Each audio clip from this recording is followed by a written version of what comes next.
talking about some of the early societies that develop, okay? And I promise I'll come back to this really, really quick, all right? Maybe. Come on, there we go.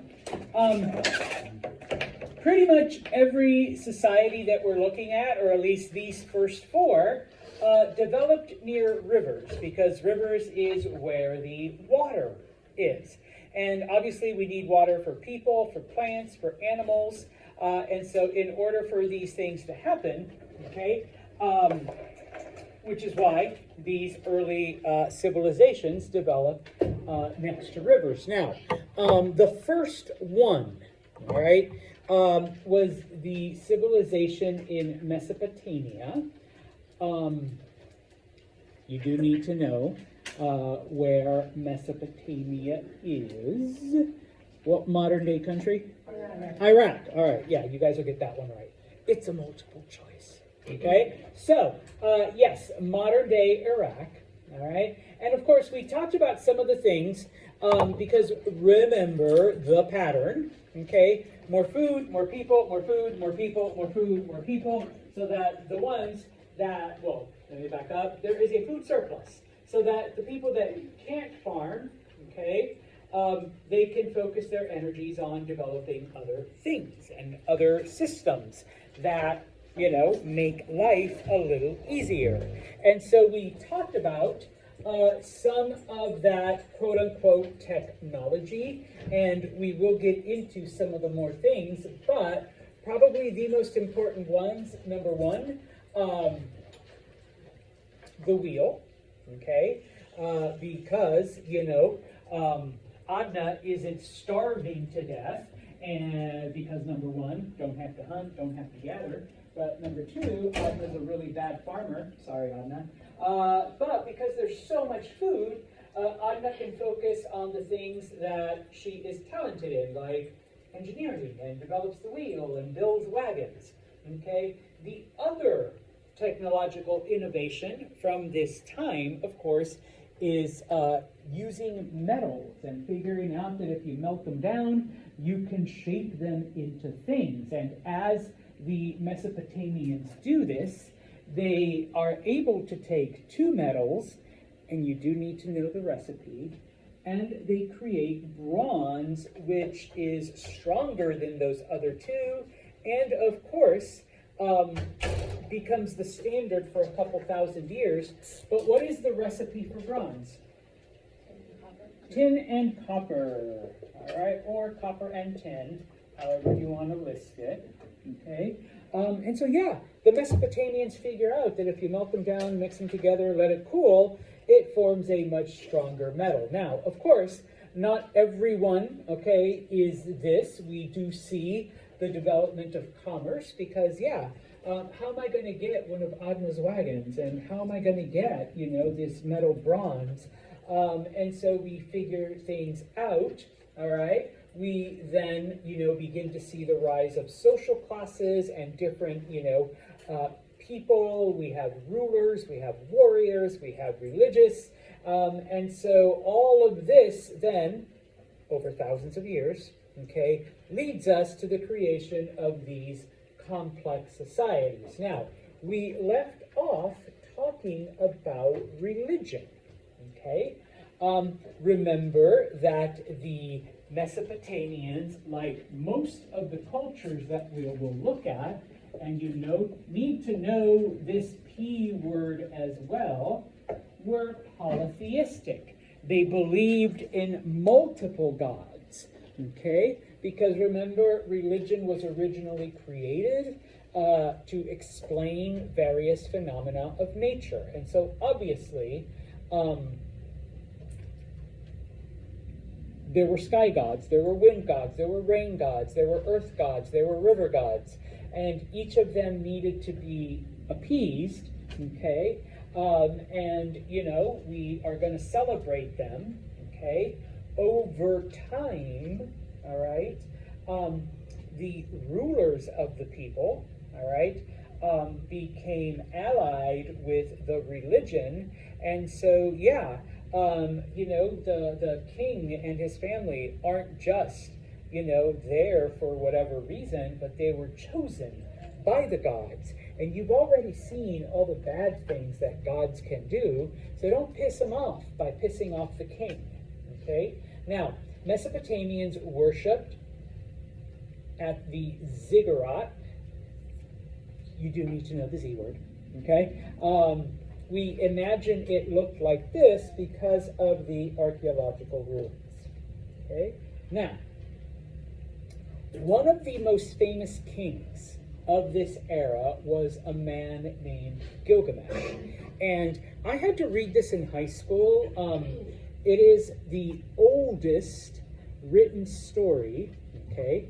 Whether it's actually the first or we call it the oldest because it's the only one to still survive, all right? I don't know, but it's called the Epic of Gilgamesh, okay? And I won't get into the story yet. We'll talk a little bit about it later. But one of the things that the Epic of Gilgamesh tells us is it gives us this perspective, okay, into this world, all right? They were polytheistic, number one, all right? They believed in an earth god, in a sun god, in a sky god, in a water god. And each one of these gods, all right, cover the baby's ears, all right, were assholes, all right? They were jerks, okay? They were spiteful. They had every human emotion that you and I do, except they had the powers of the gods, okay? So, humanity, it is your job to keep them happy, okay? To keep them from smiting us, to keep the river god from overflowing and destroying our crops, all right? To keep the sun god happy so that, we got sunshine so that our crops can grow, but not too much that it got so hot that nothing would grow, okay? We need to keep the earth god happy so that our plants will grow and they won't die before we can harvest them, okay? Whether, that involved some kind of sacrifice, some kind of ritual, some kind of party, some kind of whatever, okay? We need to do that. And the Epic of Gilgamesh talks about some of the things that the people would do to try to keep the gods happy, okay? This becomes like a trait in most of the cultures we'll look at, all right, where the gods had these human attributes, all right, and were basically spiteful and vengeful and, all of that, okay? Now, one of the things that we briefly touched on when I drew you the design of the city, okay, is that we begin to see, all right, a rise of a ruling class. Now, remember that originally, it starts off the strongest, the best warrior, the best hunter is the leader, the king, okay?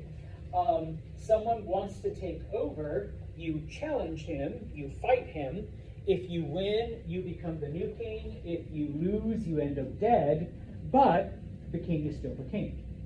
Over time, okay, that becomes hereditary, all right? So king dies, oldest son is the new king. That king dies, oldest son is the new king, and so on and so on. Sorry, ladies, you don't matter yet. Not till like the Middle Ages, and you get a queen or two every now and then. All right? So you got to wait a couple thousand years. Okay? Now, over time, once again, the kings, the rulers, are said to be divinely chosen. Okay? In some cultures, they're part God. Okay? And we will see this with the Egyptians. They didn't just believe that their kings were chosen by the gods, but that they were actually part God. All right? Mesopotamians weren't quite that extra. Okay? They believed that the king, we'll go with King Adna here, was chosen by the gods, but that was it. Okay? And Adna's family was chosen by the gods to rule, but that was it. Okay? And so, as society progresses, okay, number one, because these rulers are chosen by the gods, obviously they can't mingle with you regular people, okay? They have to be separate. They are special, okay? Now, of course, to be backed up by this belief, now we have, the priests. We have the religious people, okay? And so the priests are out there preaching that the kings are chosen by the gods. And of course, the kings are telling the people, priest Santos, Father Santos, you need to believe him. Because he's talking to the gods, and he's telling you the will of the gods, and if you don't, I'll send my soldiers that are all sitting back there to kill you. All right? And so that way, the church and the government, okay, are now, hand in hand. All right? And we see this, once again, okay, if I offend you, too bad. We see this throughout history where the government and religion are kind of, in cahoots. Because when you go to the Middle Ages, it's known as the divine right of kings, all right? But the church, whatever that church may be, props up the king, and the king, of course, favors and protects the church, all right? Now, of course, not everything is done strictly by the priests and the king, okay? Although they're the ones at the top, you end up having then bureaucrats, the people that actually make things go, all right? When you go to City Hall, it isn't the mayor that's sitting there, like, taking your, tax payment, or, where you go pay your water bill, or, whatever. It's all the other underlings. It's all the other people that work that stuff, okay? And so, the Mesopotamians developed this bureaucracy where you have, the paper pusher that takes whatever thing from pile A into stack B, okay? And of course you have the payment processor that, makes the government run, because we all got to go pay our property tax, all right? You don't give it to the king, all right? You've got those people, okay? Now, of course, you also have artisans, people that are making things that make society better, that help the government run more efficiently, that, we got to make a nice wagon for the king, we got to make a beautiful, chariot type of thing. And of course, you have your regular workers, not the slaves. We'll talk about slavery in a minute, but just your average worker, all right, that's doing those fundamental tasks. And so we begin to see then, obviously, who is at the very top and who is at the very bottom. Yeah, okay? There's only one king, all right, and a handful of priests. And this is why typically things like this are drawn as triangles, because, you got a shit ton of workers, okay, but only one or two at the highest levels, okay? Mesopotamian society was patriarchal, all right? Now, what do we mean by that? Yes, it was dominated by men, but not just any man, okay? Because, we have several gentlemen sitting over here, because it didn't matter how old you were, and it didn't matter if you already, were married and had a family. If dad, and we'll call on Tim to be the father, okay? If he's 80 years old, but still alive, guess what? Doesn't matter if you're 45 and have your own family and kids, who do you still listen to?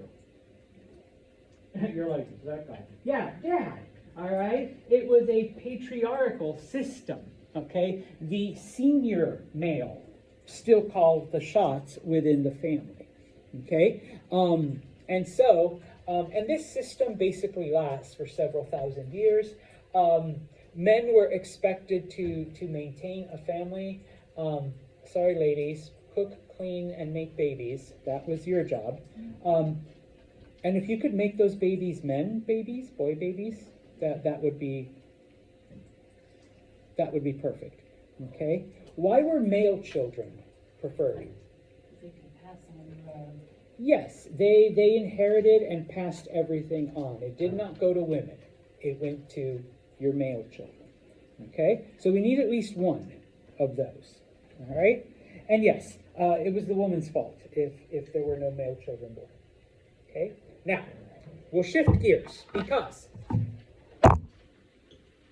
in addition to the wheel, in addition to bronze and working with other metals, in addition to commerce and the development of like arts and crafts and things of that nature, one of the most important things that the Mesopotamians came up with was writing. Okay? Before this time, everything was oral. All right? And we had basically, when we were still hunter-gatherers and when we were still living in small villages, Chris, you're going to be it, we had the group rememberer, okay, who, your job was to remember all of the stories, all of the traditions, and pass them on to the rest of us. Okay, now, Chris is old and is about to die. Sorry. Okay, and so those stories now get passed on to her oldest child. I want to say Emily. Okay, and Emily here will be the new rememberer for the village, for the group, for the clan, whatever. Okay, now, what is the problem with an oral tradition? It's like Number one, people might forget. like playing telephone, the details change. The details change from one person to another. Okay, and we're going to assume that Chris passes these on maybe in the last years of her life, maybe a little, dementia and forgetfulness and Alzheimer's and whatever. So maybe not everything gets passed on, okay? Or Emily, as she hears these stories, says, that's a stupid story. I'm not passing that on to my child when, they need to be the new rememberer. Like, who the fuck wants to remember that? Number one. Okay. All right, number two, Emily doesn't quite like the way that story ended. So why don't we change a couple details to make it a little bit more positive? All right? And so when Emily passes it on to her daughter, Veronica, all right, that slight detail gets changed. So yeah, okay? And so one of the things, though, about the Mesopotamians is that as they grow bigger and bigger and bigger, okay, for how good, Chris or Emily or Veronica may be at remembering things, it's impossible, all right, to keep track of everything now that we have this complex society. We need records, especially when it comes to the whole buying and selling and commerce and whatnot, okay? And so, the Mesopotamians developed a very primitive writing system, and it's what we call a pictographic system, where they use a series of pictures, little pictures, and they did it so that a picture could either represent a sound, okay, and that sound, if you piece it together with other pictures, would make a word, or if that was too difficult, they would just pick a symbol and that would represent an idea, okay? The best we can do right now, and I guess it's kind of good, I've been teaching this for 20 plus years, when you send someone that emoji, what thought are you conveying? Happiness, because it's a happy face. Oh, is this what Yes, okay, type of thing, okay? And now, I can type coffee to someone and a little coffee cup comes up. And let's say I send Mariella a text and it's just a coffee cup. Mariella, what am I telling you? Coffee, please. Yeah, let's go get coffee. All right, and so it's like, yeah, so the symbol becomes the idea, the thought, the message, the whatever. Okay, now, you do need to know this. That was known as cuneiform. Some people will say cuneiform, it's cuneiform. Okay? What was it? It was basically what they did was they took mud tablets, soft mud tablets, and they drew these pictures, and then they let it cool. And once it cooled, you now have writing. And boom. Okay? Now, granted, it's not as easy and portable as this. We gotta wait for the Egyptians, okay? But, okay, it's our earliest form, okay? Now, also, be aware that not everyone can read and write, okay? In fact, even up until like maybe 50, 60 years ago, all right, you still had a lot of people that could not read and write, okay? It's the purview of only a certain class. And so in this case, we see a new social class. We see the scribes, all right? So we don't need rememberers anymore. Yeah. We need writers, okay? So, just because I see you taking awesome notes, all right? And so this is our scribe. This is our person who writes everything down, okay? And our scribe here teaches his children, okay, to write also, okay? And the king says, you know what, we need more people to know how to write. So, you know, okay, we'll take on, you know, some apprentices and we'll show them how to write. And so now, okay, we have this system by which we can keep track of things. Now, from the archaeological stuff that we have found, okay, this is the type of, these are like the writing samples that we have found. Number one, obviously, history, okay? So we know, because once we've gotten rid of our rememberers, okay? And so now people are writing things down, okay? So we have a bit more accurate thing of the various events, okay? You know, we are not relying on Chris's memory or Emily's memory, all right? It's all written down, okay, type of thing. Now, okay, if you recall, you know, we've been talking about some of these creation narratives and your assignment and whatnot. Many of those stories were originally passed down until the time that writing was developed. And so typically those stories, the version that we see written down is, you know, the last one, okay? After, you know, Chris forgot some details because of old age or whatever. After Emily changed a couple details, because she didn't like the way that one story ended. So we're gonna, you know, move around a detail or two. And so that's the version that, you know, Veronica inherited. And so when writing is invented, we'll bring you in. The first person to know writing says, Nyla says to Veronica, hey, okay, so tell me those stories that you heard from your mom and your grandma and all that. And so she's writing this stuff down, but of course, remember, it's been changed because grandma forgot and mom didn't like the ending, so she changed it. And so those are the stories that we're getting, okay? Type of thing, all right? Oh, out of the ruins of Mesopotamia, the most writing samples we have found have to do with business transactions. Most of them are basically receipts, all right? And I can imagine the look on archaeologists' face. They're like, oh, we've discovered this ancient writing, like what secrets were preserved? And it's like, Ronner sold 10 pounds of bread to Tom for the amount of 5 pieces of silver. What the fuck? A receipt?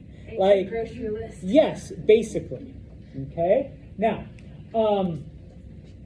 in some cases, you know, people wanted to share their own stories and their own history. And because, you know, our average person does not know how to write, you go to a scribe and a scribe will write it down for you. Okay? In addition, we have found some tablets that have, your textbook calls them temple hymns. If you want to call them prayers or worship ceremonies, Okay, because all religion has, Hail Mary, full of grace, blah, blah, blah, give us today our daily bread, all of that shit, and so that was written down, okay? Of course, we need the list of all the kings, because that's important, we gotta know. This is the reign of King Edward the 15th, and when he died, his son, Charles II, takes over and stuff like that, okay? Now, of course, we get the stories, all right? FYI, and this is one of the narratives that I've read, okay? The Mesopotamians do, in fact, have a story that involves a great flood. It is very similar to the biblical story in that it wasn't because the Tigris and the Euphrates overflowed, but that it started raining a lot, and this led the rivers to overflow. I think they leave that out in Genesis. All right, they're like, it just rained. But, there is a man who, survives it and whatnot. But probably the most important detail is that the city of Uruk, which was one of the important cities of the time, is completely wiped off the face of the planet. Okay? And of course, this is where we also find the Epic of Gilgamesh. I mentioned the story already. And it's literally just a story. Like, when archaeologists discover it, it's like, okay, it's not someone's personal story. It's not just like any of this stuff. Wow, this is our first novel. Okay? Did anyone else have to read this in school? Okay. I guess only Veronica and I are of that age when they made us read the epic. No, I had to read it as a senior in high school. All right, that was 6 years ago. Junior. Yeah, so, okay, you guys are missing out. They need to make you read that in high school again. Okay, this is what cuneiform tablets look like. Okay, don't ask me to read it because I don't know cuneiform, but there are obviously archaeologists and whatnot that do. We'll talk about how this language was preserved over the thousands of years, because not all language does. Okay, now,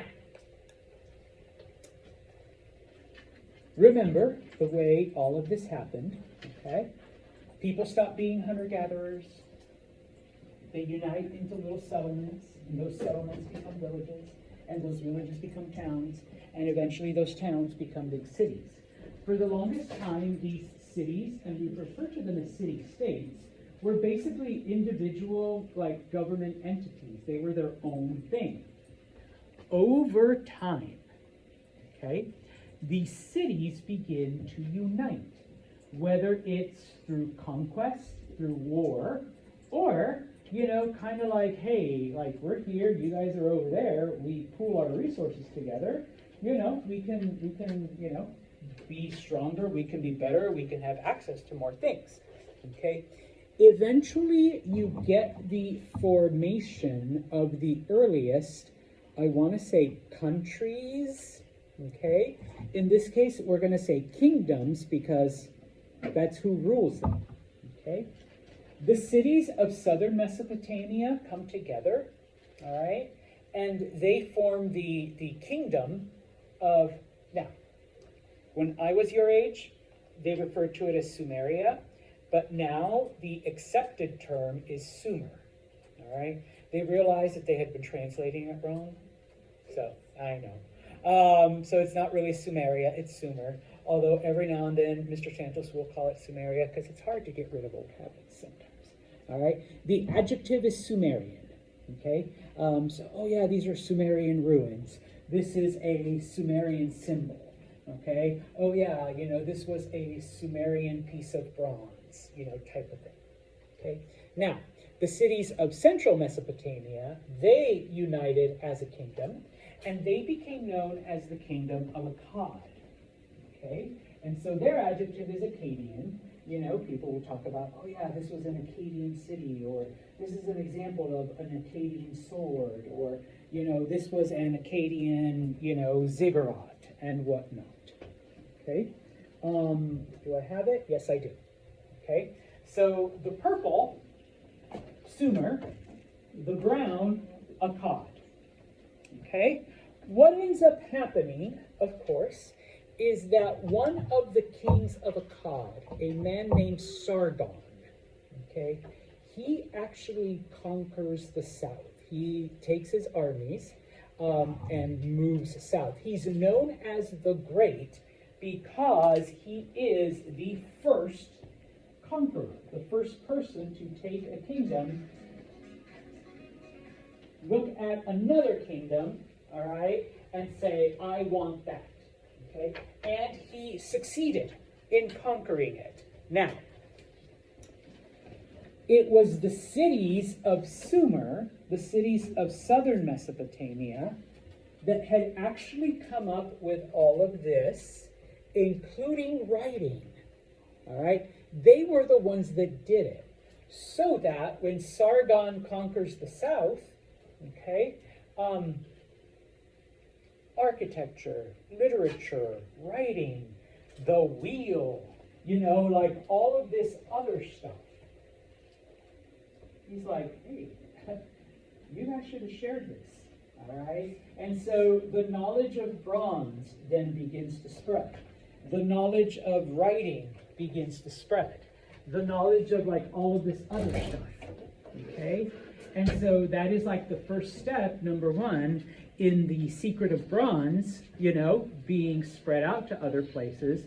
But eventually other societies are like, hey, this thing that should do with writing, whatever you call it, that is way better than having people just remember shit, okay? Teach us how to do that, all right? And so that is why, you know, we can still translate, you know, Mesopotamian writing, Sumerian writing, because the societies that conquered them were like, this is cool shit, like, teach us, all right? Let's spread it around, okay? And so, eventually,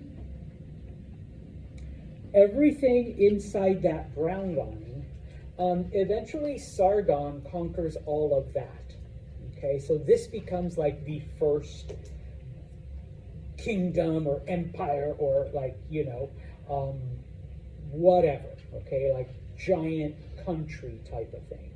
Now, once again, this happens over hundreds of years. It's not like one day you only have one city and then suddenly you have like this big ass thing, all right? This is over time, okay? But that is how the different ideas that started here, okay, begin to spread, all right, into eventually we will look at other areas, okay? Now, before we move into Egypt, okay, what are you? Okay, a friend of mine sent me this on Instagram several years ago, okay? The oldest record of a Karen, Mesopotamian writing. She sent a complaint to the manager because apparently she bought copper and they sent her the wrong kind.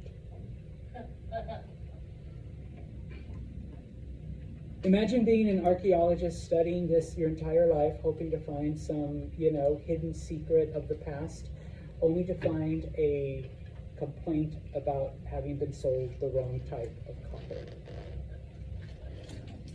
Of course, it is in a museum, you know, because it is writing, okay, and such, okay? Now, one of the things that to me, Mr. Santos, is fascinating, I am trying to find the right side here, okay? There we go.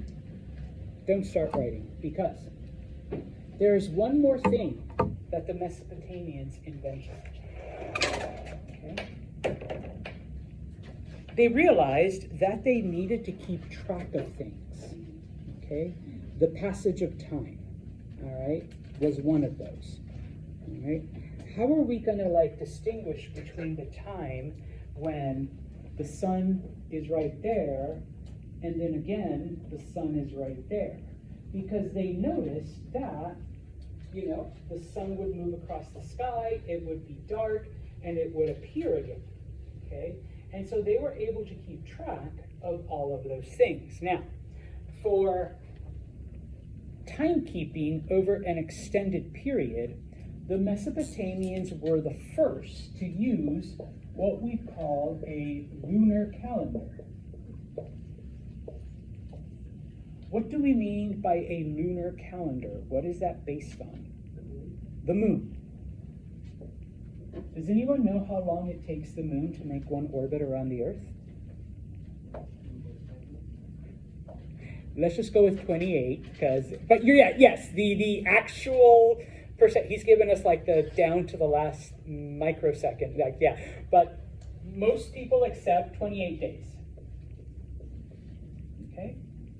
The Mesopotamians are the first to keep track of this, realize, and keep track of, okay, like that first 28-day period, this happened, and that was like 3 28-day periods ago, okay, type of thing, okay? Now, unfortunately, no, let me back up. Just FYI, there's a lot of things in nature that actually operate on a 28-day cycle, all right? And the Mesopotamians noticed this. And so they were like, it isn't just the moon, all right? There's a bunch of other things that we're like observing in nature that happen on a 28-day period. So this seems like a logical way of keeping track of time over like these extended periods, okay? Now, of course, because the 28-day calendar month doesn't correspond to the amount of time the Earth goes around the sun, okay, things were always different. Things were always off, and the Mesopotamians noticed this as well, okay, number one. Number two, okay, this is great for months, but we need like a breakdown of smaller things, okay? And so they developed what archaeologists called, or even some mathematicians, a base 12 system to keep track of time. They divided everything into 12s and 60s, and 60 is a multiple of 12, all right? How many seconds in a minute? How many minutes in an hour? Okay. How many hours in a day? 24, but if you divide 24 by 2, it's 12.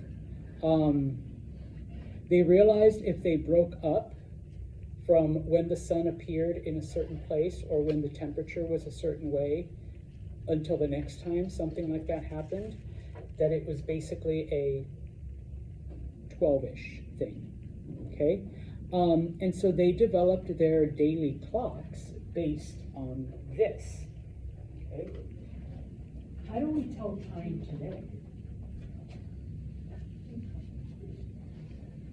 We tell it in periods of 60s and 12s, okay? This is where I get to geek out a little. In 10,000 years, we have not figured out a better way to keep track of time. As the Sumerians, the Mesopotamians did.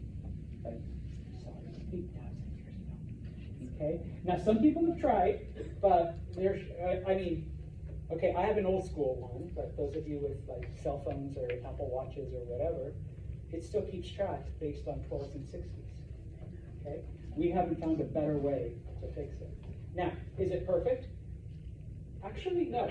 All right, because we had someone tell us, that's 27.5, whatever. Yeah, because there are increments, okay? And I'll end with this, because this is where I geek out. Every now and then, we have to add leap seconds to our clocks. And if you've never seen this done, buy yourself an atomic clock. Trust me, all right? Atomic clock. There's this atomic something or another, whatever, in Colorado that like basically sends out a signal to keep track of things. And whenever I figure out that we're going to have a leap second added, I stay up with I have two of them with my atomic clock, and you can watch it go from 11:59 and 58 seconds and 59 seconds, and then it goes to 12:00.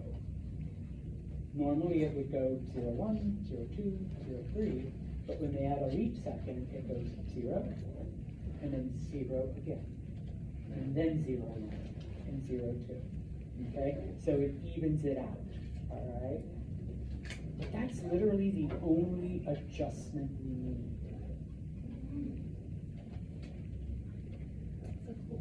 8,000 years ago, someone came up with it, and we haven't really improved it. Why was the leap second so important if they used it back then without the leap seconds? Because over time, same reason why, like we have leap day and stuff, over time, it does slowly throw things off, okay? And so in this case, it keeps us perfectly, because, you know, despite everything, the Earth doesn't it's not uniform on everything, so, you know. And how long is a day?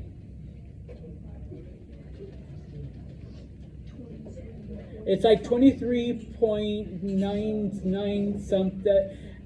How long is a year? It's 365.2578, like something, like seriously.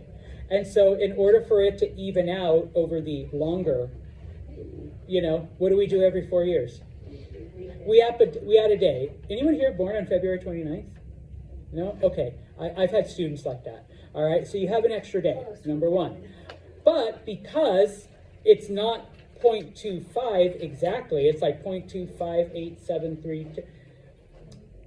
We add a leap day every 4 years unless it is the turn of a century. So back in 1900, there was no February 29th. The exception to that, though, is if we are entering a new millennium. So in 2000, we did, even though if you guys live long enough to 2100, there will not, I won't be there, okay? I'm already in my 50s. I know I'm going to die. That little one there will probably make it, so pay attention, baby. In the year 21, oh, he's looking at me. In the year 2100, there will not be a leap day because that is the change of a century, okay? I don't think anyone's going to live here till the year 3000, but in that day, we will have it because that's the exception.